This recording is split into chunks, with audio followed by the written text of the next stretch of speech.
বলছে যে তুই আর মুক্তিযোদ্ধা নামে পরিচয় দিবি না, এই এলাকায় থাকবি না। পুরা গ্রামের মানুষের কাছে মাপ চাইতে নেবেন নি আপনি একজন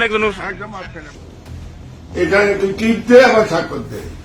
আমি বলছি আমি স্বাধীনতা মুক্তিযুদ্ধ রবিবার দুপুরের দিকে ১৪ গ্রামের কুলিয়ারা প্রাথমিক বিদ্যালয়ের সামনে বীর মুক্তিযোদ্ধা আব্দুল হাই কানুর গলায় জুতার মালা পরিয়ে হেনস্থা করার ঘটনা ঘটেছে। পরে রাতে ভিডিওটি ছড়িয়ে পড়ার পর সামাজিক যোগাযোগ মাধ্যমে নিন্দার ঝড় উঠে।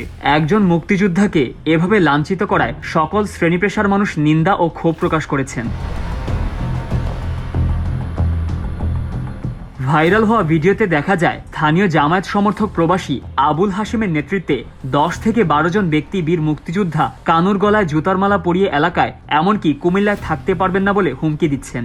এই বিষয়ে ওই মুক্তিযোদ্ধা সাংবাদিকদের বলেন, হঠাৎ আমাকে একা পেয়ে জোর করে ওরা জুতার মালা গলায় দিয়ে ভিডিও করেন। বিচার কার কাছে চাইব? মামলা দিয়ে আর কি হবে? আমি পারি না, আমি আত্মহত্যা করতাম। বীর মুক্তিযোদ্ধা আব্দুল হাইকে মানহানির ঘটনায় তীব্র নিন্দা জানিয়েছে প্রধান উপদেষ্টার প্রেস উইং। একই সঙ্গে পুলিশ ও স্থানীয় প্রশাসনকে ঘটনার তদন্ত শুরু করে দোষীদের আইনের আওতায় আনার জন্য বলা হয়েছে। আজ সোমবার সকালে অন্তর্বর্তীকালীন সরকারের প্রধান উপদেষ্টার প্রেস উইং থেকে এক বিবৃতিতে এ তথ্য জানানো হয়েছে। এতে বলা হয়েছে, রবিবার ১৪ গ্রামে মুক্তিযোদ্ধা আব্দুল হাইকে মানহানির ঘটনায় আমরা তীব্র নিন্দা জানাই। পুলিশ ও স্থানীয় প্রশাসনকে ঘটনার তদন্ত করে দোষীদের আইনের আওতায় আনার জন্য নির্দেশ দেওয়া হয়েছে।